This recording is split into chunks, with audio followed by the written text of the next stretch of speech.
Karimnagar corporation ఎన్నికల్లో భాగంగా ప్రస్తుతం మనమైతే రామ్నగర్ 49 డివిజన్ లో ఉన్నాం. కొందరు మహిళా మనులు ఉన్నారు ఇక్కడ, స్థానికులు ఓటర్లు. సో వారు ఎలా ఉంది అంటే అన్ని పార్టీలు ప్రచారం నిర్వహిస్తాయి. సో ఏ పార్టీకి అవకాశాలు ఉన్నాయి, మేయర్ పీఠం ఎవరు గెలిచే అవకాశాలు ఉన్నాయి.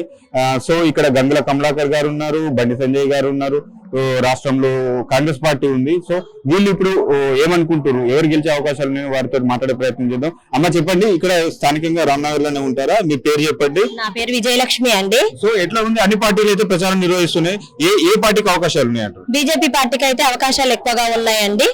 ఎందుకోసము అనంటే సంజయ్ అన్న గారు నిన్న సభాముఖంగా హామీ ఇచ్చిర్రు. గ్యారంటీ అనేది మోదీ గ్యారంటీ అనేది నినాదం అండి. ఇక్కడ మోదీ గారిని నమ్మి ప్రజలు ఓట్లేస్తారు ఖచ్చితంగా.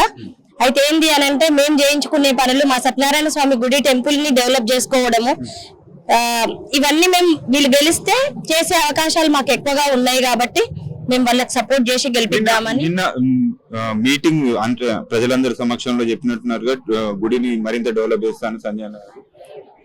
అవునండి, సంజయ్ అన్న గారు గుడిని డెవలప్ చేస్తానని చెప్పిండ్రు. స్మార్ట్ సిటీలో భాగంగా సెంట్రల్ ఫండ్స్ తో వచ్చిన రోడ్లే అని చెప్పిండ్రు. లైట్స్ అన్ని కూడా సెంట్రల్ ఫండ్స్ ద్వారానే వచ్చినాయి అని చెప్పిర్రు. ఇక్కడ అభ్యర్థిని గెలిపించుకుంటే ఇంకా అధిక ఫండ్స్ రాబట్టుకొచ్చి మీ ఏరియా డెవలప్మెంట్ కు, మీ కరీంనగర్ డెవలప్మెంట్ కు మేయర్ ని మాకు ఇస్తే మేము ఇంకా అభివృద్ధి చేస్తామని చెప్పి హామీ ఇచ్చిర్రు. అందుకోసం అని చెప్పేసి మొత్తం కరీంనగర్ మొత్తం అంటే బండి సంజయ్ గారి హవా నడుస్తుందా? ఖచ్చితంగా నడుస్తుందండి. ఈసారి అయితే మొత్తానికి బండి సంజయ్ గారి హవా నడుస్తుంది అంటారు? నడుస్తుందండి. ఓకే, గెలిచే అవకాశం, మేయర్ పీఠం గెలిచే అవకాశాలు ఉన్నాయంటారు? 40 సీట్లకు పైగా వచ్చి గెలిచే అవకాశాలే ఎక్కువగా ఉన్నాయండి. ఓకే ఓకే అమ్మ చెప్పండి అమ్మా, మీ పేరు ఇక్కడ రామ్నగర్ లోనే ఉంటారా? రామ్నగర్ లో ఉంటుంది సార్. నా పేరు రూప. ఓకే, ఎట్లా ఉందమ్మా ఎలక్షన్స్ వచ్చినాయి? బాగుంది సార్. ఏంటంటే మున్పటికి ఇప్పటికి ఏంటంటే చేంజ్, ఇట్లా కొత్తదనం అనేది యువకులకు ఇచ్చి బీజేపీ పార్టీని గెలిపిద్దామన్న నమ్మకంతో అందరు ముందరికి వస్తారు సార్. ఆడపడుచులు, మహిళలు గాని, పెద్ద మనుషులు గాని ప్రతి ఒక్కరి సపోర్టింగ్ బాగానే ఉంది సార్. రావాలని కోరుకుంటున్నాం. కొత్త పదవులు, కొత్త పనులలో ఏమున్నాయో అవన్నీ డెవలప్ చేస్తారని వాళ్ళు కూడా హామీ ఇస్తుంది సార్. మేము కూడా అందుకే ముందరికి అడిగిస్తాం సార్. బండి సంజయ్ హవా నడుస్తుంది సార్. నిన్న వచ్చిర్రు, తన మీటింగ్ కూడా అందరు అటెండ్ అయ్యారు, అంతా సక్సెస్ అయింది సార్.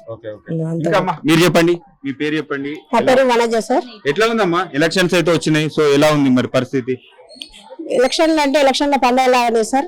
ఇన్ని రోజులు ఒకెత్తు సార్, ఇప్పుడు ఒకెత్తు. ఇప్పుడు బీజేపీ అంటే చాలా ఇంటింటికి ప్రాణం తీసుకునే అంత ప్రేమ పెంచుకున్నారు. ఈసారి బీజేపీ అంటేనే చాలా ఎక్కువ అయిపోయింది. యూత్ వాళ్ళకైతే చాలా ఒక పండగ కానీ ఫంక్షన్ లాగా చేసుకుంటారు. బీజేపీ కంపల్సరీ గెలుస్తుందని అందరికి. గ్రౌండ్ లెవెల్లో ఇప్పుడు స్మార్ట్ సిటీకి సెంట్రల్ నుండి ఫండ్స్ వస్తున్నాయి అన్న విషయం అంటే మీ కాలనీలో కావచ్చు, అది అందరికి తెలుసా? తెలుసు సార్. నిన్ననే బండి సంజయ్ గారు మొత్తము బట్టలు ఇప్పి చెప్పినట్టు చెప్పేసిండు సార్ టిఆర్ఎస్ గురించి. చాలా చాలా ఈ 40 డివిజన్లు చాలా భారీగా నేను అభివృద్ధి చేస్తా సార్ అని చెప్పేసిండు. ఎన్నో నిధులు తీసుకొచ్చి నేను మీ డివిజన్ కోసం నేను ఎన్నో పోరాడతానని చెప్పేసి హామీ ఇచ్చిండు సార్. మొత్తానికి బండి సంజయ్ గారి హవా బాగా నడుస్తుంది సార్. ఓకే, సో ఎట్లా ఉందంటే మేయర్ ఈసారి అయితే బండి సంజయ్ గారు చాలా క్లియర్ గా చెప్పారు, ఒక్క అవకాశం ఇవ్వండి, కరీంనగర్ మేయర్ ఖచ్చితంగా ఇంకెక్కువ ఫండ్స్ తీసుకొస్తా అన్నారు. సో బీజేపీ ఈసారి మేయర్ కూడా బీజేపీకే సీటు దక్కే అవకాశం ఉంది సార్. పక్క ఇక్కడ టిఆర్ఎస్ ఇప్పుడు స్థానికంగానైతే గంగుల కమలాకర్ గారు ఉన్నారు, వారి ప్రభావం ఏమైనా ఉంటుందా ఇక్కడ? చాలా తక్కువ అయిపోయింది సార్, డీలే పడిపోయింది సార్. టిఆర్ఎస్ అంటే సార్ లేదు సార్, అందరూ చాలా చులకనగా అయిపోయింది సార్. టిఆర్ఎస్ అంటే రాష్ట్రంలో లేదు, ఇక్కడ లేదు సార్. ఓకే ఓకే, సో మరి కాంగ్రెస్ ఏంది? కాంగ్రెస్ రాష్ట్రంలో కాంగ్రెస్ పార్టీ అధికారంలో. కాంగ్రెస్ అంటే అసలు అది అడ్రస్ లేదు సార్. ఎందుకమ్మా మంచి మీకు ఫ్రీ బస్సు ఇచ్చిండ్రండి, 6 గ్యారెంటీలు ఇచ్చిర్రు. గాడిది గుడ్డే పెట్టిండు చేతులు అందరికి. ఏ ఒక్కటి కూడా ఒక మహాలక్ష్మి పథకం ఉచిత బస్సు తప్ప ఏవి నెరవేర్చలేదండి. 4000 పెన్షన్లు ఇస్తానన్నారు, అవి ఇవ్వలేదు. ఏ పనులు ఇచ్చిన మాట నిలబెట్టి, స్కూటీలు ఇస్తా అన్నాడు ఇవ్వలేదు, తులం బంగారం పెడతా అన్నాడు ఇవ్వలేదు, 2000 ఇస్తా, ప్రతి మహిళకి 2500 రూపాయలు ఇస్తానన్నారు, అది ఇవ్వలేదు. ఎలాంటి హామీలు ఇచ్చిండ్రో ఏ హామీని కూడా వాళ్ళు నెరవేర్చుకోలేదు. అసలు నమ్మే ప్రసక్తే లేదు కాంగ్రెస్ వాళ్ళని. ఎందుకమ్మా మంచిగా మీకు ఇన్ని స్కీములు, మహిళలు స్వేచ్ఛగా తిరిగేందుకు ఫ్రీ బస్సు పెట్టినా అని మంత్రులు, ఎమ్మెల్యేలు మంచిగా చెప్పుకుంటారు, వాళ్ళు స్వేచ్ఛా జీవులైనని చెప్తారు. అయిపోతుందా అండి ఒక ఫ్రీ బస్ ఇస్తే? ఇప్పుడు హామీలు ఇచ్చిందండి, 6 హామీలు ఇచ్చిర్రు, 6 గ్యారంటీలు అన్నారు. ఒకటి మాత్రమే నెరవేర్చిర్రు, 5 విఫలమైపోయినరు. ఒక రైతుకు ఒక యూరియా బస్తాలు కావాలనంటే ఈ రోజు పెద్ద ఎత్తున లైన్ల పొడుగుతా, కిలోమీటర్ల పొడుగుతా లైన్ లో నిలబడి ఒక్క బస్తా తెచ్చుకుంటున్నారండి ఎకరాల కొద్ది భూమి ఉన్న వాళ్ళు. మరి వాళ్ళ పరిస్థితి ఏందండి? రైతును ఆదుకునే వాళ్ళు ఎవరున్నారు చెప్పండి?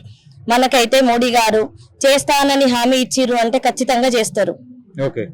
అందుకని చెప్పేసి మోడీ గారిని నమ్మడం, మన స్థానికుడు సంజయ్ అన్నని నమ్మడం. ఈసారి అయితే బీజేపీకి బ్రహ్మరథం పడుతున్నామండి జనాలందరం. ఖచ్చితంగా ఖచ్చితంగా అండి, ఖచ్చితంగా మార్పు కోరుకుంటున్నాం. మార్పు జరుగుతది. ఇక్కడ మేయర్ అభ్యర్థి బీజేపీ వాళ్ళు ఖచ్చితంగా వస్తారండి. బీఆర్ఎస్ ప్రభావం అంటే కేసీఆర్ గారి ప్రభావం కావచ్చు, ఇక్కడ గంగుల కమలాకర్ గారి ప్రభావం కావచ్చు, ఎంతవరకు ఉండొచ్చు? గతంలో ఒకసారి అవకాశం ఇచ్చారు కరీంనగర్ కార్పొరేషన్, సో ఇప్పుడు ఎలా ఉంది మరి? గతంలో అనంటే వాళ్ళు 10 సంవత్సరాలు ఉన్నారండి, వాళ్ళు 10 సంవత్సరాలు ఉన్నారు. ఒకసారి ఇంకొకసారి ఒక 15 సంవత్సరాలు కాంగ్రెస్ వాళ్ళకి ఇచ్చినాం, ఒక 10 సంవత్సరాలు బీఆర్ఎస్ వాళ్ళకి ఇచ్చినాం, ఒకసారి బీజేపీ వాళ్ళకి ఇచ్చి చూద్దాం వాళ్ళు ఏం చేస్తారో కూడా మనం తేల్చుకుందాం లెక్క. అందుకోసం అని చెప్పేసి బీజేపీకి ఓటు వేద్దామని అనుకుంటున్నాం. సో కరీంనగర్ కార్పొరేషన్ ఎన్నికల్లో భాగంగా కరీంనగర్ వాస్తవులు అంటే ఇక్కడ స్థానికంగా ఉండే ఓటరు, ఒక మహిళా ఓటర్ అయితే ఉన్నారు, ఏమనుకుంటున్నారు? కరీంనగర్ లో ఎవరి టాక్ నడుస్తుంది అంటే ఏ పార్టీ గెలిచే అవకాశాలు ఉన్నాయని మాట్లాడే ప్రయత్నం చేద్దాం. నమస్తే, మీ పేరు చెప్పండి, ఇక్కడ కరీంనగర్ లో ఉంటారు? నా పేరు మీనా, నేను ఆర్టీసీ వర్క్ షాప్ దగ్గర ఉంటాను. రామ్నగర్ 42వ డివిజన్ లో నాకు శారీ సెంటర్ ఉందండి. ఇదే డివిజన్ మొత్తం. ఇదే డివిజన్. సో ఎట్లా ఉంది అంటే కాంగ్రెస్, బీఆర్ఎస్, బీజేపీ ప్రధానంగా ఇవి ప్రచారం అయితే నిర్వహిస్తున్నాయి, మాకు ఒక అవకాశం మీరు అని. సో ఎట్లా ఉంది మరి అంటే ఎవరు గెలిచే అవకాశాలు ఉన్నాయి? ఇక్కడ ఎమ్మెల్యే గంగుల కమలాకర్ బీఆర్ఎస్ నుండి ఉన్నారు, రాష్ట్రంలో కాంగ్రెస్ పార్టీ ఉంది, ఇక్కడ స్థానికంగా అయితే ఎంపీ గారు బీజేపీ బండి సంజయ్ గారు ఉన్నారు. సో ఎట్లా చూస్తారు మీరు? ప్రస్తుతానికి వచ్చేసి బీజేపీ ఫామ్ అయ్యేలా ఉన్నది కరీంనగర్ లో. అంటే నేను బీజేపీ కార్యకర్తను కాబట్టి అన్ని డివిజన్ లో తిరుగుతాను కాబట్టి ఎక్కువ మనకు వచ్చేసి బీజేపీ పార్టీ ఉందండి. బీజేపీ హవా ఎక్కువ నడుస్తున్నది. మేయర్ ఛాన్సెస్ కూడా బీజేపీకి ఎక్కువ ఉన్నవి. ప్రజలు ఏమనుకుంటున్నారు అని అంటే ఒకసారి మేయర్ పోస్ట్ బీజేపీకి వస్తే ఎలా ఉంటది చూద్దాము.